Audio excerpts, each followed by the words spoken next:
لوگوں کو شاید یہ اندازہ نہیں کہ فلاں اچانک دنیا سے چلا گیا، ابھی تو بیٹھا تھا آنکھیں بند ہو گئی. ہمیں نہیں پتا کہ موت کی تکلیف کیا ہے. روایتوں میں یہ مضبوط ملتا ہے کہ موت اس سے زیادہ سخت ہے کہ بندے پر اس کو کینچیوں سے کاٹا جائے. موت کا جو درد ہے، وہ جو سختی ہے، وہ اس سے زیادہ سخت ہے کہ اسے ہانڈیوں میں ابالا جائے. موت کی سختی بڑی خطرناک ہے. نصیب والے ہوتے ہیں کہ جن کی موت آسانی سے آ جائے، روح جو ہے وہ آسانی سے قبض کر لی جائے. نزا کا جو وقت ہے نا، سکرات کا جو عالم ہے، ہم اللہ سے دعا کرتے ہیں محبوب پاک علیہ الصلوۃ والسلام کے جلووں میں عافیت والی ہمیں موت نصیب فرمائے. ایسی تھوڑی شعراء نے اپنے کلام میں التجائیں کی ہیں. ہم سب چاہتے ہیں نا کہ حضرت اسرائیل ملک الموت آسانی سے روح قبض کریں. ویسے سچی بات پتہ ہے کیا ہے کہ جب ان کی یاد میں زندگی گزرتی ہے نا، عشق رسول میں زندگی گزرتی ہے، آقا کی سنتوں پر عمل کر کے نبی پاک کی رضا والی زندگی گزرتی ہے نا، تو کیا خوبصورت شاعر بات لکھتے ہیں کہ جب تیری یاد میں دنیا سے گیا ہے کوئی. اللہ کرے کہ آقا کی یاد میں بس نبی پاک کے تصور میں جائیں، مدینہ پاک میں آقا کے جلووں میں دنیا سے جائیں. پھر کیا ہوگا؟ جب تیری یاد میں دنیا سے گیا ہے کوئی، جان لینے کو دلہن بن کے قضا آئی ہے. ہاں، پھر اس کی جان بڑی آسانی سے نکلتی ہے. وہ تو نبی پاک کے جلووں میں گم ہوتا ہے نا.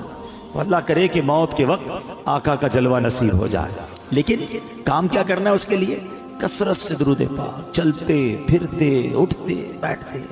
نہیں پڑھتے لوگ درود، فضول باتوں کے لیے گھنٹوں پڑے ہیں.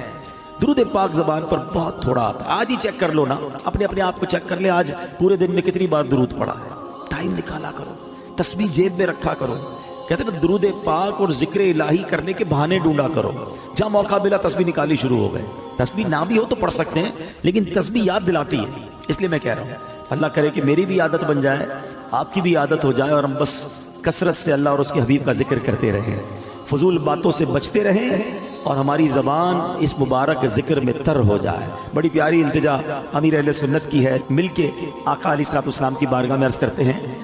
آج جس موضوع پر میں نے کچھ مدنی پھول پیش کرنے ہیں، یوں سمجھیے اس کا آغاز تو درود پاک کی اس فضیلت سے ہی ہو چکا کہ جو سکرات کا وقت ہے، جو موت کی سختیاں ہیں، کیا ہم اسے یاد رکھتے ہیں؟ ایک ایسی حقیقت ہے کہ جسے ہم بھول جاتے ہیں. زندگی میں ایسے زندگی گزار رہے ہوتے ہیں کہ جیسے مرنا ہی نہیں ہے.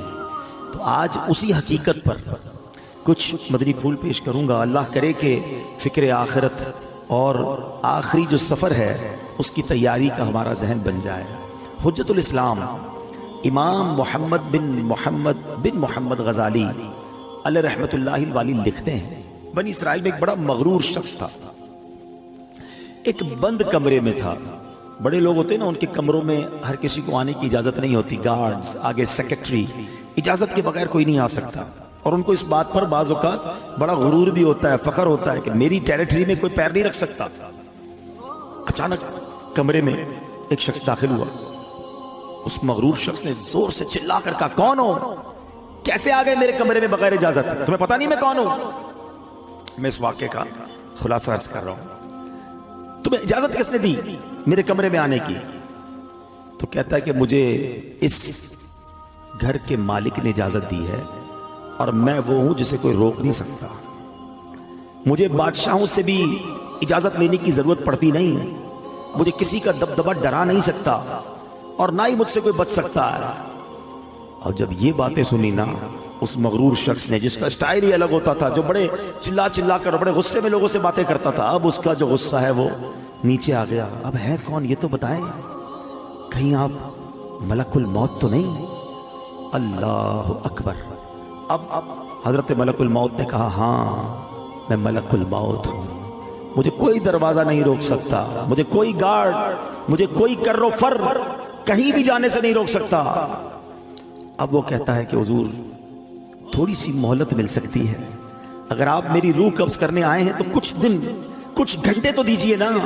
مجھے تو پتہ ہی نہیں ہے، مجھے کچھ توبہ کرنی ہے، کچھ نیکیاں کرنی ہیں، کچھ نیک اعمال کرنے ہیں. اب ملک الموت نے فرمایا کہ تمہاری سانسیں پوری ہو چکی ہیں، اب تمہارا وقت اینڈ ہو چکا ہے. تو کہا اچھا پھر یہ تو بتائیں، اگر میری روح قبض کریں گے تو مجھے لے کر کہاں جائیں گے؟ تو ملک الموت نے فرمایا اس مقام